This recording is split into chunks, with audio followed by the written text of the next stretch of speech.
4 mars 2025. Salut à tous. Vous êtes sur la radio-télévision Fadris à l'heure de votre bulletin d'information.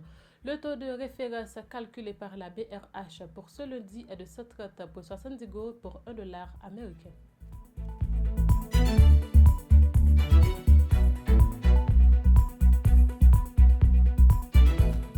L'ex-sénateur Idriss Richet est bel et bien vivant, contrairement aux rumeurs qui circulent sur les réseaux sociaux.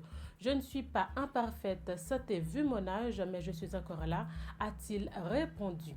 Le juge titulaire du tribunal de paix de Saint-Marc, maître Jacques Edouard, a été touché par balle lors d'une opération policière menée dans la localité de Janton 2, où il accompagnait des agents de la PNH de la nuit du vendredi 21 au samedi 22 mars 2025. Cette intervention visait à mettre la main sur un bandit opérant à l'entrée sud de la cité de Nissage-Saget, admis d'urgence à l'hôpital. Le juge Jacques Edouard a subi plusieurs interventions chirurgicales. Selon nos informations, sa vie ne serait plus en danger.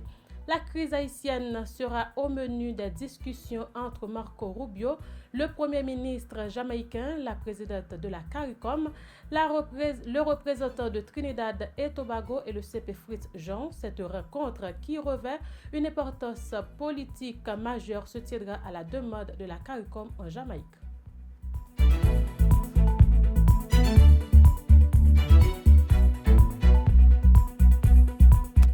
Un ressortissant haïtien a été tué par balle par un soldat de son entreprise en République dominicaine le samedi 22 mars 2025. L'incident s'est produit dans la localité d'Uvero Alto. La victime faisait partie d'un groupe de travailleurs de la construction qui réclamaient le paiement de leur salaire dû. Frustrés, les travailleurs ont mis le feu à un véhicule. Sur le plan international,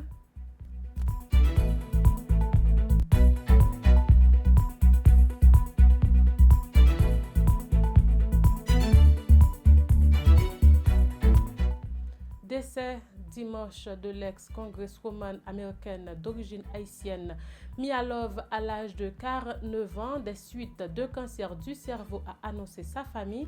Mia Love, qui a perdu la bataille contre le cancer, était la première afro-américaine élue du Parti républicain au Congrès, représentante de l'Utah de 2015 à 2019. Elle avait réclamé le TPS au Congrès en faveur des migrants haïtiens durant son mandat. Démantèlement par la police dominicaine d'un réseau de trafiquants d'armes à Bani ayant pour base d'opération Miami avec des ramifications en République dominicaine. Lors de cette opération révélée hier dimanche, 11 pistolets, 6 fusils automatiques et notamment des munitions ont été confisqués. 2 individus ont été arrêtés, Williston Santos et Yerson Figueroa. Un autre suspect est recherché. Le Premier ministre français François Bayrou a dépassé le cap dès ce jour à Matignon. Sa cote de popularité a basé de 11 points entre février et mars.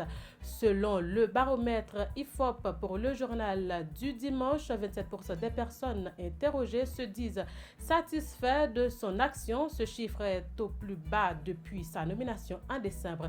Dans l'opposition, le Rassemblement national et le Parti socialiste agitent à nouveau la menace de la censure. Ici, préfet ce bulletin d'information, madame, monsieur, sur la radio-télévision Fadris. Pour la présentation, c'était Force Muriel au micro. Au revoir.